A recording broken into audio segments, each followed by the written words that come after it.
आप सभी के अंदर विराजमान मेरे परम पिता परमात्मा को मेरा कोटि कोटि नमन। भक्ति और समर्पण वैसे तो एक ही सिक्के के दो पहलू हैं, बस ये इसी तरीके से है कि माला में जैसे एक धागा है तो दूसरा मोती है, क्योंकि समर्पण के बिना भक्ति नहीं हो सकती और भक्ति आए बिना समर्पण नहीं हो सकता।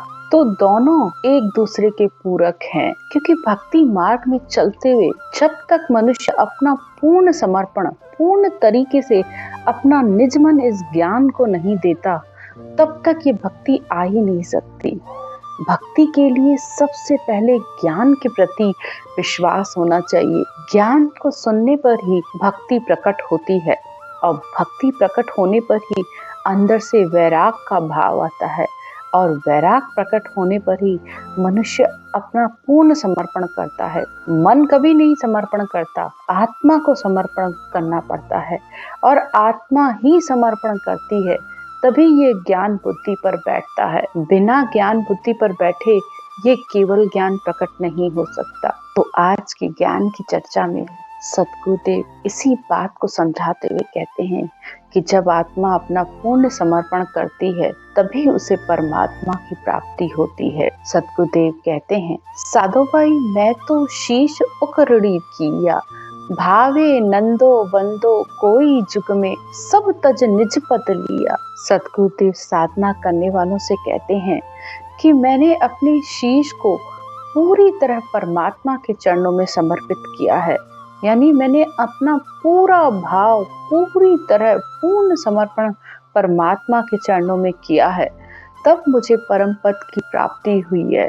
अब चाहे संसार में कोई मेरी निंदा करे या प्रशंसा करे, मैंने सबको छोड़ दिया है, सब बातों का त्याग कर दिया है। आगे सद्गुरुदेव कहते हैं, भूंडो भलो कहे सो कह लो, मैं दोनों विद छाड़ी। अब कोई मुझे बुरा कहे चाहे भला कहे, मैंने दोनों ही बातों को छोड़ दिया है। शुभ सो अशुभ शकल तजी रीता, सुरत साहिब दिस गाड़ी। सद्गुरुदेव कहते हैं, मैंने शुभ कर्म चाहे अशुभ कर्म दोनों ही कर्मियों को छोड़कर परमात्मा की प्राप्ति की है, क्योंकि संसार में शुभ को भी भोगना पड़ता है तो अशुभ को भी भोगना पड़ता है, दोनों को भोगने के लिए आना पड़ता है। शुभ कर्म कर स्वर्गा जासी, अशुभ किया 84, कह सुख राम भक्ति कर केवल, तो परम धाम जन जासी। शुभ कर्म करने पर स्वर्ग की प्राप्ति हो जाती है और अशुभ करने पर 84 को भोगना पड़ता है, लेकिन सद्गुरुदेव कहते हैं कि केवल की भक्ति करने पर मनुष्य को परम धाम की प्राप्ति हो जाती है। लेकिन दोनों ही रीत को छोड़ेंगे तब ये ज्ञान समझ में आता है, तब ये ज्ञान बुद्धि पर बैठता है।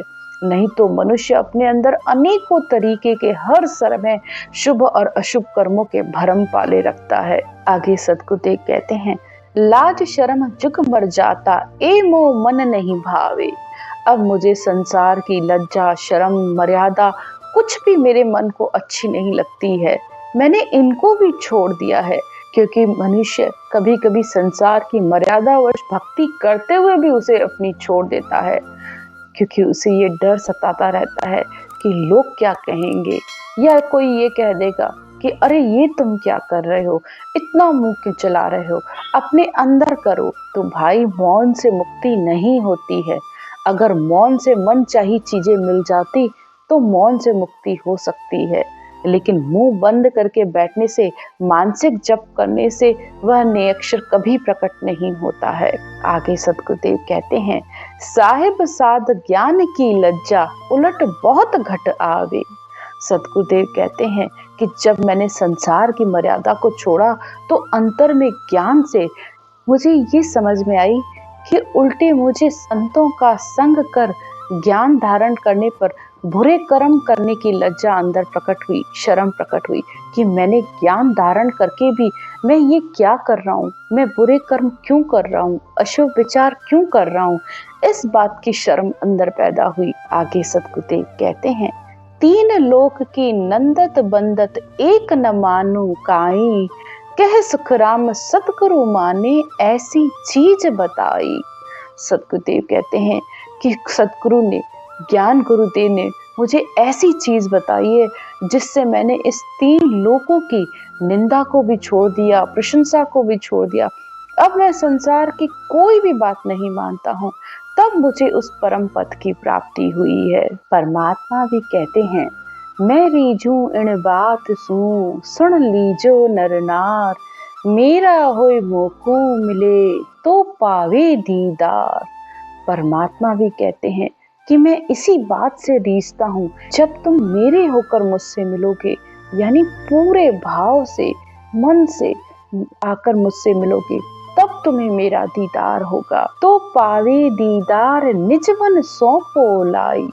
तो जब आत्मा अपना पूर्ण समर्पण करती है, पूरा निज मन इस ज्ञान को देती है, तब उसका दीदार होता है। तब प्रकटे तत्माय अखंड नख चक विच आई। तब ये सत शब्द प्रकट होता है और उसके निरंकार की ध्वनि इस पूरे शरीर में महसूस होती है, अनुभव होती है। सुखराम कहे इन रीत बिन हंस न उतरे पार। तो सतगुरुदेव कहते हैं, बिना इस रीत के, बिना इस तरह श्वास और प्रश्वास में रटना किए वह सत शब्द नहीं आएगा, और बिना सत शब्द ने अक्षर के आए बिना ये आत्मा कैसे इस भवसागर को पार करेगी। मैं रीझू इन रीत सुन लीजो नर नार। तो परमात्मा को पाने के लिए, परम पद को पाने के लिए इस ज्ञान को पूर्ण समर्पण करिए। पूर्ण समर्पण होने पर ही परमात्मा की प्राप्ति होती है, आत्मा को परम मोक्ष की प्राप्ति होती है। आज की चर्चा यहीं तक। राम राम।